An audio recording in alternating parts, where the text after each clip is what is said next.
I've been baking my entire life, so I love being in the kitchen. And I'm constantly furrowing my brows.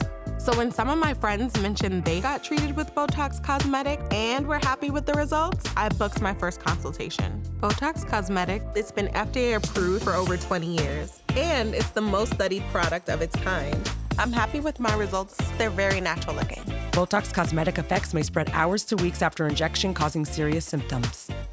Alert your doctor right away, as difficulty swallowing, speaking, breathing, eye problems, or muscle weakness may be a sign of a life-threatening condition. Patients with these conditions are at highest risk. Don't receive BOTOX Cosmetic if you have skin infection. Side effects may include allergic reactions, injection site pain, headache, eyebrow, eyelid drooping, or swelling. Tell your doctor your medical history, muscle or nerve conditions, and medications including botulinum toxins, as these may increase the risk of serious side effects. I'm the one and only Taylor, and I got treated with the one and only BOTOX Cosmetic. Learn more at BOTOXCosmetic.com.